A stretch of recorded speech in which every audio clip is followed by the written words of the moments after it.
What's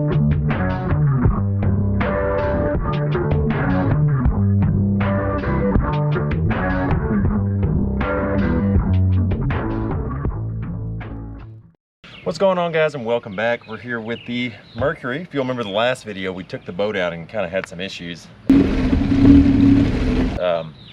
It felt like it was running out of fuel intermittently, and every now and again it'd come back. You know, obviously we pulled the line off right here, and we found our all of just the inside of that plastic liner deteriorated inside of here. I can see in there right now. That's blocking about halfway through. All right, so I want to show you what I found. This is the fuel line, and this is Mercury OEM fuel line.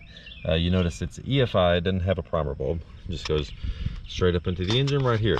Now, what you want to do if you have this Mercury line still on your engine is you want to look at the lettering right here. Hope you can see this. Turn it over here, and you see right there it says Mercury in red lettering. The red lettering from all the techs I've talked to has the inner liner that collapses, just like the Walmart fuel line.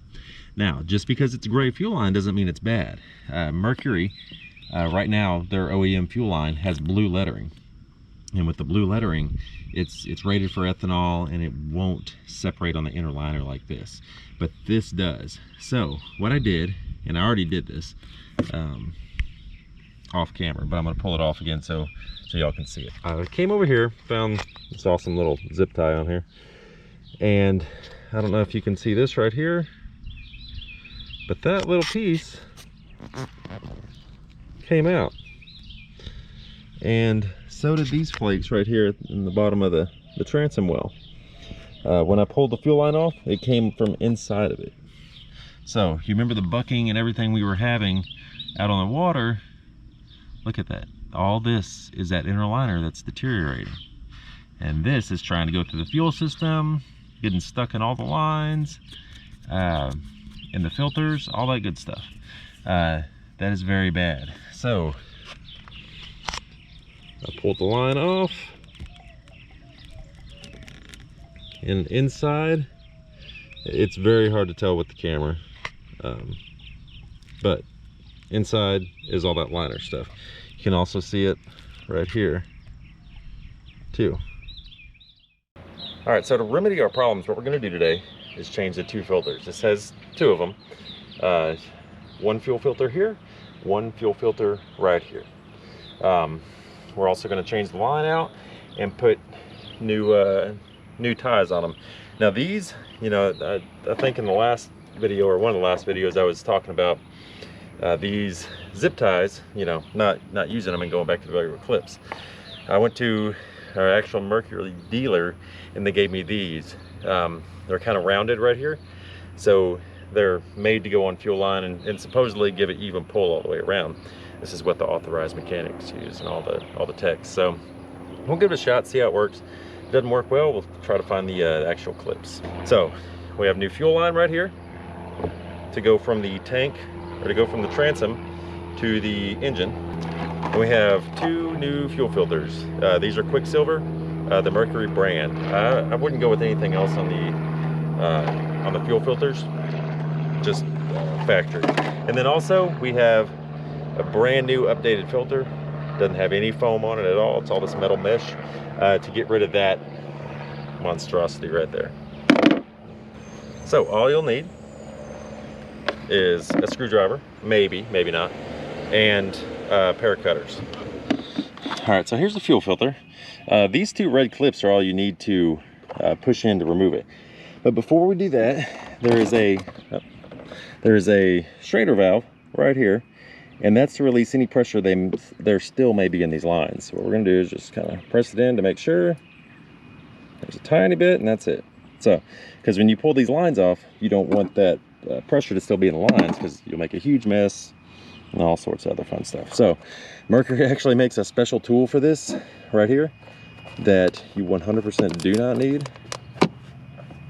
Just pull it out of the retainer clips, and a lot of times with your thumb you compress it. I'm going to use two hands for this, so I'm going to set the camera down and see if I can get it with my thumbs. If not, we got a screwdriver right here.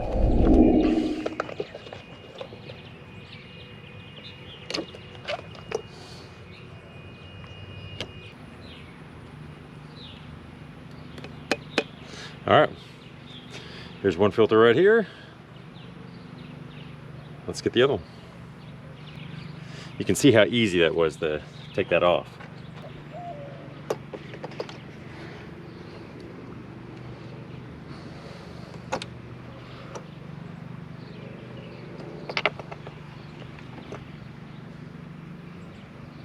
All right, so both are out. Now what I'm gonna do, and I don't have air readily available right now because I don't want to drag the hose out just for this, but I'm gonna put this end of the hose in the inlet line. Just goes from right here to the filter and blow back out. That way, if anything is caught right here in the inlet where your fuel line hooks up, then it'll blow it right out. And I'm mainly looking for all that stuff that was coming out of my old line.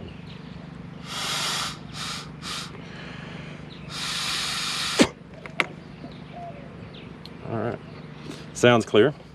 Do a visual inspection too, and it looks clear. I'll give you a better picture. I don't know, maybe you can see this, maybe you can't, but in there are still chunks of this line that are just, see, this is what's coming out of there, and it's just deteriorating. I mean, it's crazy.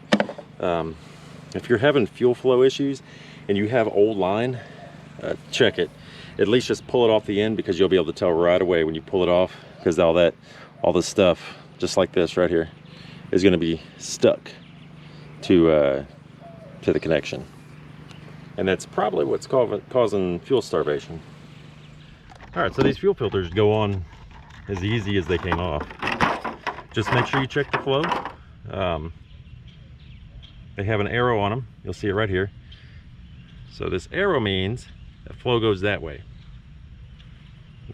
So for putting it here, here's the inlet. It's going to flow in right here where this first connection is. You can't see it right now, but it's down here. So we're going to push in there. You hear that click.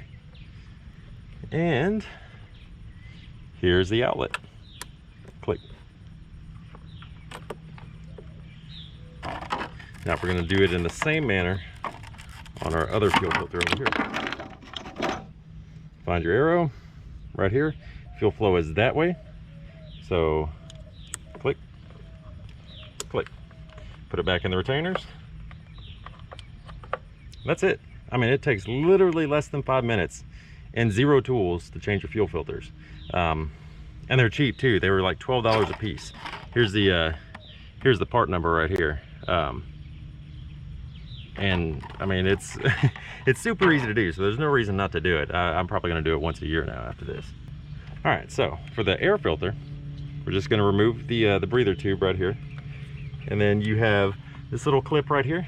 It's just a rubber one, and then you have one down underneath here. You just pull down on that and pull up. So you saw it was like this. You pull down. Here's your little rubber tab right here. You pull down on that as you rotate up, and you saw it just came right off. And it does have a breather tube. I already disconnected it before, but this breather tube and the old one went right here. You'll disconnect that obviously, and then it goes right back in here. So let's put the new one on, and it goes on in the same manner. Make sure this cutout right here goes right around this hose. Pretty easy.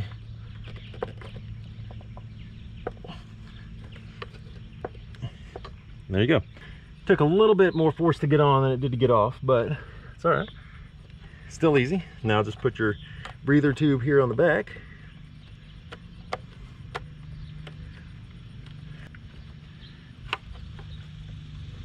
And put that one back right there.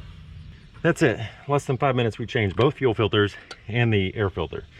Now if you have this air filter, you probably won't need to change it much, but if you just bought your engine, or you've had this engine since new and you haven't messed with the air filter, haven't taken it in to get serviced, you don't use it much, take a look at this. Please. because this, look how easy it'll come off. I shouldn't have run this motor like this, but I did. But I mean, it just comes off. You don't want that getting in your engine. So get that off as soon as possible, and buy just one of the Mercury mesh ones. Don't get a cheap aftermarket one that's still foam. All right, so all I have left to do is just connect the fuel hose to the engine right here and back to the tank, and that's it. A cheap little tune-up, quick and easy. And don't forget to put your Schrader valve cap back on your test port. That's really what that is a test port to test your fuel pressure and to release pressure in the line so you don't get fuel everywhere. So I appreciate y'all watching. Thanks a lot. If you like this video, hit the like button. Consider subscribing too, because we have all sorts of stuff coming up on the channel. I'll be on the lookout for a video of this boat being taken out again, and we're going to test run it and make sure everything's working like it should. If so, that's a 5-minute fix to a problem that would intimidate most people. So like I said, stick around. Plenty more to come. Thanks for watching, and we'll see y'all soon.